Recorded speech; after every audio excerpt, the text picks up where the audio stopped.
Hello student, आज की important session में आप सभी का स्वागत है। तो स्टूडेंट, आज के सेशन में हम पढ़ने वाले हैं आरटीई एक्ट के बारे में, जिसको हम लोग बोलते हैं राइट टू एजुकेशन, शिक्षा का अधिकार अधिनियम, जो कि आया था आपका 2009 में। ये केवीएस के लिए काफ़ी इम्पोर्टेंट होने वाला है, क्योंकि इस टॉपिक से 1 से 2 क्वेश्चन पूछने ही जाने वाले हैं। इसके पहले वीडियो में हम लोगों ने एनसीएफ 2005 के बारे में बात किया है, एनईपी 2020 के बारे में बात किया है। आज हम बात करने वाले हैं आरटीई एक्ट 2009 के बारे में। चलिए देर न करते हुए वीडियो को शुरू करते हैं और पूरा सब कुछ पढ़ लेते हैं कि आरटीई एक्ट क्या होता है और ये क्यों आया था। देखिए, आरटीई एक्ट जो है, सबसे पहले जो उसका निर्माण वर्ष है 2009 में आया था। जैसा कि हम पढ़ते हैं आरटीई एक्ट 2009, ये आया तो था 2009 में, लेकिन यह लागू किया गया था अप्रैल 2010 में। ये पूरे भारत में लागू किया गया था। देखिए, जैसे आरटीआई जब एक्ट आया था, आरटीआई जिसको हम लोग बोलते हैं राइट टू इन्फॉर्मेशन, जब वो आया हुआ था तो वो जम्मू कश्मीर में लागू नहीं था, बाकी राज्यों में वो लागू था। तो वैसे ही जब आरटीई एक्ट आया हुआ था तो ये संपूर्ण भारत में लागू हुआ था, जम्मू कश्मीर को लेकर के। तो पहला हमारा क्वेश्चन यही बन जाता है कि यह कब आया था, इसका निर्माण वर्ष कौन सा है। तो हम लोग बोलेंगे 2009 में है, तो फिर बोलेंगे लागू कब हुआ, तो अप्रैल 2010 में लागू हुआ था यह, और संपूर्ण भारत में लागू हुआ था। आगे देख लेते हैं हम लोग, इसके इतिहास के बारे में बात करते हैं। देखिए, दिसंबर 2002 में अनुच्छेद 21A, जिसको भाग 3 में है, उसमें 86वां संविधान संशोधन कर करके 6 से 14 वर्ष के बच्चों के लिए निःशुल्क और अनिवार्य शिक्षा देने की बात कही गई थी। वो उनका मौलिक अधिकार है।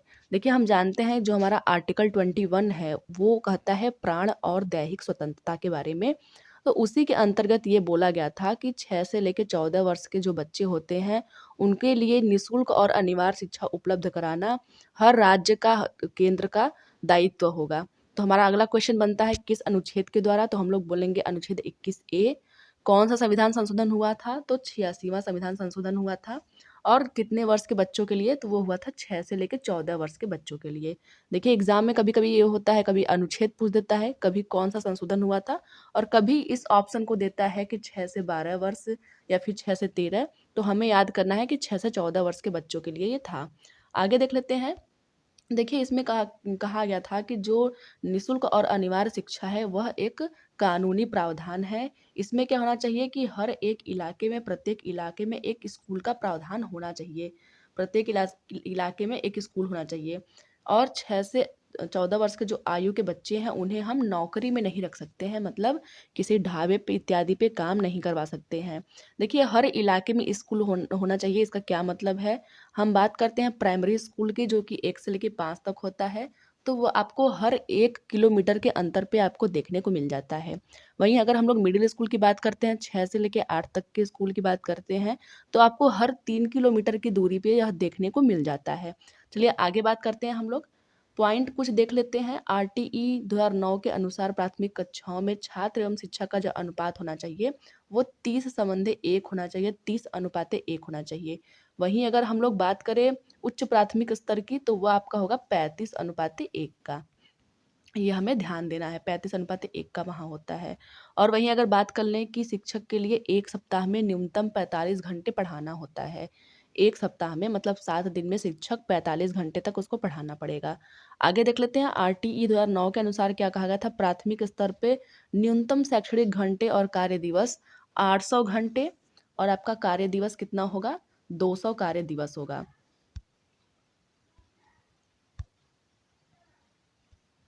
ये पॉइंट आप लोग को नोट करना है कि कितने घंटे, 800 घंटे। 800 घंटे हमें करना है, और कितना, 200 दिन तक। देखिए, यही अगर हम लोग उच्च प्राइमरी स्तर की बात करें, तो वह अलग हो जाता है। आगे हम लोग देख लेते हैं, आरटी 2009 के अनुसार प्राथमिक स्तर पे एक अध्यापक को प्रतिदिन 4 घंटे पढ़ाना होता है। मतलब एक दिन में एक शिक्षक को 4 घंटे पढ़ाना होता है। इसको भी आप लोग नोट कर लीजिएगा। देखिए, इस चैप्टर का जितना भी इम्पोर्टेंट पॉइंट है, सभी हम लोगों ने ऐड कर दिया है, तो आप लोग हर पॉइंट को ध्यान से देखिएगा कि कौन सा पॉइंट क्या कह रहा है। तो प्राथमिक स्तर पे प्रतिदिन एक शिक्षक को 4 घंटे पढ़ाना है। वहीं अगर उच्च प्राथमिक की बात करें तो 4.5 घंटे पढ़ाने की बात होती है। चलिए आगे देख लेते हैं हम लोग। देखिए, एक होता है एसएमसी, स्कूल मैनेजमेंट कमेटी, उसको हम लोग देखते हैं क्या होता है। देखिए, जो एसएमसी होता है, क्वेश्चन ये आता है कि इसका अध्यक्ष कौन होता है। तो हम जानते हैं कि जो एसएमसी होता है उसका अध्यक्ष जो होता है अभिभावक होता है। जो बच्चे को जो पेरेंट्स होते हैं वही होते हैं इसके अध्यक्ष। बच्चा लेकिन कौन सा हो, जो उस स्कूल में पढ़ता हो। जो बच्चा स्कूल में पढ़ रहा है उसी के पेरेंट्स क्या होंगे, एसएमसी के सदस्य अध्यक्ष होंगे। इसमें कुल मिला के 16 सदस्य होते हैं। हम लोग ये ध्यान रखेंगे कि एसएमसी में कितने सदस्य होते हैं, 16 सदस्य होते हैं। आगे देख लेते हैं। आरटीई 2009 के अनुसार उच्च प्राथमिक स्तर पे कक्षा 6 से लेके 8, हम लोग उच्च प्राथमिक स्तर किसको कहते हैं, कक्षा 6 से लेके 8 तक को कहते हैं। उसमें जो शिक्षक और छात्र का अनुपात है, मैंने पहले ही बताया कि 35 संबंधे 1 होता है। 35 छात्र पे 1 शिक्षक। वहीं अगर प्राइमरी की बात करें तो वहाँ क्या था, 30 संबंधे 1 था आप लोगों का, 30 संबंधे 1। वहीं अगर हम लोग उच्च प्राथमिक स्तर के कार्य दिवस और घंटे की बात करते हैं तो उच्च प्राथमिक स्तर पे हमें 1000 घंटे और कितना, 220 दिन, हमें 1000 घंटे और 220 दिन देना है। वहीं हम लोगों ने प्राथमिक स्तर पे क्या पढ़ा था, हमने पढ़ा था प्राथमिक स्तर पे 800 घंटे और 200 दिन। आगे देख लेते हैं। उच्च प्राथमिक स्तर पे एक अध्यापक को 4.5 घंटे पढ़ाना होता है। मैंने आप लोगों को पहले ही बताया था कि उच्च स्तर पे एक अध्यापक को 4.5 घंटे पढ़ाना होता है। वहीं अगर प्राथमिक की बात करें तो 4 घंटे होता है, आधे घंटे कम होते हैं। प्राइमरी के अध्यापक को आधा घंटा कम पढ़ाना होता है। आगे देख लेते हैं हम लोग। यदि प्राथमिक स्तर पर एक विद्यालय में कुल 240 बच्चे हैं तो इसके लिए 6 अध्यापक होंगे। देखिए आप लोग इसको नोट कर लीजिए। वैसे तो हम जानते हैं कि 30 बच्चे जो होते हैं उस पे एक अध्यापक होता है, लेकिन यहाँ पे कहा गया है कि अगर 240 बच्चे हैं, मतलब अगर 200 से ऊपर के बच्चे हैं तो हम लोग उनके लिए 6 अध्यापक रखेंगे। वहाँ जो अनुपात आपका होता है वो हो जाता है 40 संबंधे 1 का। यहाँ हम लोग 30 की बात कर रहे हैं, वहाँ आपका हो जाता है 40 अनुपाते 1 का रेशियो बन जाता है। तो अगर 40 स्टूडेंट को एक शिक्षक पढ़ा रहा है तो वैसे ही 40 स्टूडेंट को अगर 6 शिक्षक पढ़ाएंगे तो ये हो जाएंगे आपके 240 स्टूडेंट। तो उसी तरह से 240 बच्चों को 6 अध्यापक पढ़ाएंगे। और जो अनुपात होता है, देखिए यहाँ लिखा है 200 से अधिक होने पर विद्यार्थी और शिक्षक का अनुपात 40 संबंधी 1 हो जाता है। 40 बच्चों पे 1 शिक्षक। आरटी 2009 के अनुसार कहा गया था कि प्राइवेट स्कूलों में 25% जो सीटें होती हैं वो निर्धन छात्रों के लिए रिजर्व होता है। देखिए जो 25% जो सीटें होती हैं वो हर एक प्राइवेट स्कूल में रिजर्व होती हैं निर्धन विद्यार्थियों के लिए। आप अगर जा रहे हो एडमिशन के लिए, वहाँ पे अगर आपसे किसी प्रकार का शुल्क मांगा जाता है तो उसका 10 गुना शुल्क की भरपाई प्राइवेट कॉलेजों को करना पड़ सकता है अगर इन फ्यूचर कोई दिक्कत हुई तो। इसलिए क्या करना है कि 25% जो सीटें हैं निर्धन छात्रों के लिए आरक्षित है, हमें इस पे कोई भी फीस नहीं देनी है। आगे हम लोग देख लेते हैं। 1 से 5 तक के जो विद्यार्थी होते हैं उनके जो विद्यालय की दूरी होती है वो 1 किलोमीटर होती है। जैसा मैंने आपको पहले ही बताया था कि जो प्राथमिक स्कूल की जो दूरी होती है वो 1 किलोमीटर होती है। वहीं अगर उच्च प्राथमिक स्तर की बात करें 6 से 8 की, तो उनके विद्यालय की दूरी 3 किलोमीटर की होती है। ये भी पॉइंट काफ़ी बार एग्जाम में पूछा है तो आप लोग इसको नोट कर लीजिएगा। आगे देख लेते हैं। देखिए हमारा एक पॉइंट ये है कि जो प्राइवेट ट्यूशन जो होता है वो सरकारी शिक्षक नहीं पढ़ा सकते हैं। ये आप सभी को पता होगा। लेकिन क्वेश्चन ये पूछता है कि यह किस धारा में उल्लिखित है, तो हम लोग बोलेंगे कि धारा 28। धारा 28 ये कहता है कि जो शिक्षक है, जो सरकारी शिक्षक है वो प्राइवेट ट्यूशन नहीं पढ़ा सकते हैं।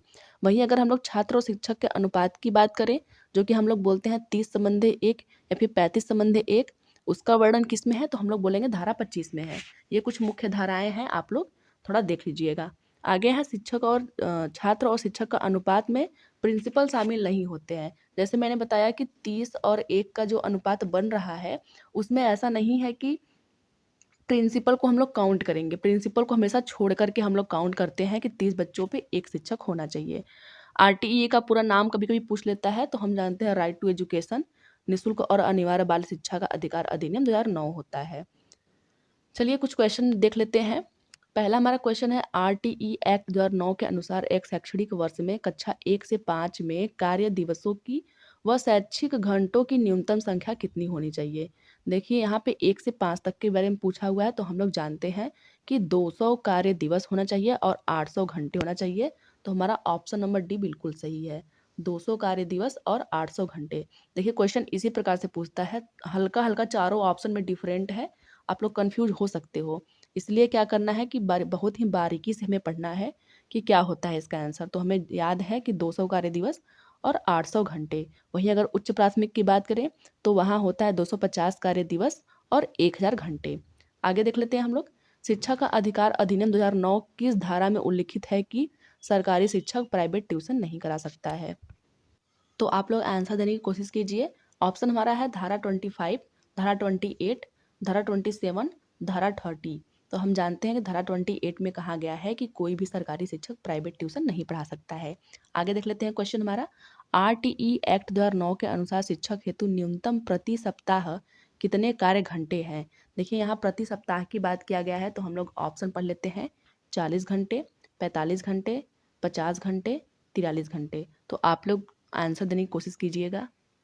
तो हम लोगों ने क्या पढ़ा था? हम लोगों ने पढ़ा था कि एक सप्ताह में प्रति सप्ताह में न्यूनतम जो शैक्षिक कार्य दिवस है वो कितना होना चाहिए? 48 घंटे होना चाहिए। एक सप्ताह में एक शिक्षक को 45 घंटे पढ़ाना ही चाहिए। तो हमारा इसका राइट ऑप्शन बी हो गया। तो आगे देख लेते हैं हम लोग। चौथा हमारा क्वेश्चन है, शिक्षा के अधिकार अधिनियम द्वारा गरीब बच्चों के लिए निजी विद्यालयों में कितने प्रतिशत सीटें आरक्षित की गई हैं?